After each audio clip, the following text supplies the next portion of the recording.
வணக்கம், ஹாய், எல்லோரும் எப்படி இருக்கீங்க? வாங்க பேசலாம். யூடியூப் சேனலில் மாலா செந்தில்குமார் பேசுகிறேங்க. முன்னாடியெல்லாம் அம்மாக்கள், அப்பா யாராவது எந்த பெரியவங்க சொன்னாலும் சொல்கிறத அப்படியே கேட்போம்.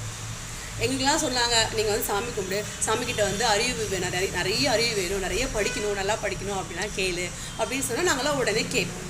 இப்போ என்ன சொல்கிறாங்க, பிள்ளைகள் வந்து அது கிரிஞ்சுன்னு சொல்கிறாங்க. நீ எதுக்கு கேட்குறீங்க? சாமின்னு ஒன்று இருக்குது. எல்லாத்துக்குமே வந்து ஒரு எக்ஸ்ப்ளனேஷன் கொடுத்துட்டு தான் பிள்ளைகள்கிட்ட வந்து இதை செய்யுங்க அப்படின்னு சொல்ல வேண்டியிருக்கு. அது ரொம்ப ரொம்ப தப்பு. என்னுடைய அம்மா என்ன சொல்கிறாங்க அதை நான் கேட்குறேன். ஏதாவது ஒன்று ரெண்டு என்னால் செய்ய முடியாத பட்சத்தில் ஏம்மா என்னால் முடியலம்மா அப்படின்னு நான் சொல்கிறேன். இதுதான் வந்து ஒரு அம்மாவுக்கும் ஒரு அப்பாவுக்கும் நம்ம கொடுக்க வேண்டிய அடிப்படை மரியாதை. இது இப்போ பிள்ளைகள்கிட்ட நம்ம சொல்கிறதுக்கு இல்லை. எதை கேட்டாலும் ஏன் அப்படி கேட்குறீங்க, ஏன் அப்படி பண்ணுறீங்கன்ற வார்த்தைகளுக்கு நம்ம பதில் சொல்ல வேண்டியிருக்கு.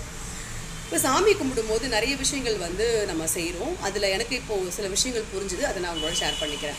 நம்ம வந்து சாமிக்கு தேங்காய் உடைக்கிறோம். தேங்காய் உடைக்கிறதுங்கிற ஒரு பிரார்த்தனையாக வச்சுருக்கோம். இந்த சாமிக்கு உடைக்கிற தேங்காவை என்ன பண்ணுவாங்கன்னா, அப்போல்லாம் கோவிலேயே அதையே உடச்சி அந்த தேங்காவை சில்லுகளை அப்படியே சாப்பிடுவாங்க. வீட்டுக்கு கொண்டு வர வரைக்கும் அங்கே உட்காந்து சாப்பிடுவாங்க.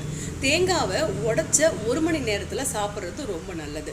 அதை வந்து நம்ம எடுத்துகிட்டு வந்து அதுக்கப்புறமா அரைச்சி அதை வந்து சூடு பண்ணி கொதிக்க வச்சு குழம்பு பண்ணி இல்லை ஃப்ரிட்ஜில் வச்சு இதெல்லாம் சாப்பிட்றத விட உடைச்ச 1 மணி நேரத்தில் அந்த தேங்காவை சாப்பிட்றது நல்லது அப்படிங்கிற முறைக்காகவும் அதை வச்சுருக்காங்க.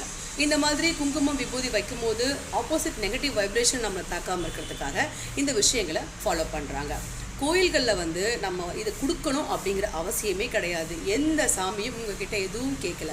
சாமி கேட்குறது ஒரே ஒரு விஷயம், உங்களுடைய அன்பு மட்டும்தான். நேர்மையாக அன்பு செலுத்த முடிஞ்சால் மட்டும்தான் நீங்கள் கோயிலுக்கே போக முடியும். ஓகேங்களா?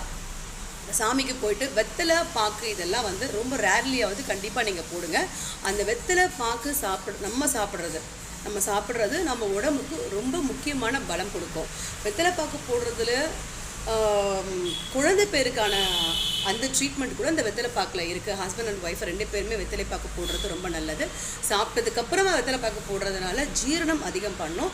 சுண்ணாம்பு மூலமாக நம்ம உடலுக்கு தேவையான எலும்புக்கு தேவையான கால்சியம் கிடைக்குது, பல்லுக்கு தேவையான கால்சியம் கிடைக்கிது. இது எல்லாம் வந்து நம்ம செய்ய மாட்டோம். சாமிக்கு செய்யும் போது தான் நெய் வாங்கிட்டு வா, முந்திரி பருப்பு வாங்கிட்டு வா, அதை வாங்கிட்டு வா, முக்கியமான விஷயங்கள்லாம் இந்த சாமிக்கு செய்யும் போது நம்ம அந்த பொருட்களை சாப்பிட்றதுக்காகவும் நம்ம அந்த பொருட்களை இந்த வாசனை பூக்கள்லாம் கடவுள் கோயிலில் வச்சுருப்பாங்க. அது எல்லாமே நம்மளுடைய மைண்டுக்கு, நம்மளுடைய மனசுக்கு திருப்திப்படுத்தக்கூடியான விஷயங்கள் தான். கடவுளுக்கு செய்கிறது எதுவுமே கடவுளுக்கு இல்லை, நமக்காகத்தான். க்ளீன் பண்ணுறதாகட்டும், கோயில் சுற்றுறதாகட்டும், எல்லாமே எக்ஸசைஸ் தான். வணக்கம், பாய்.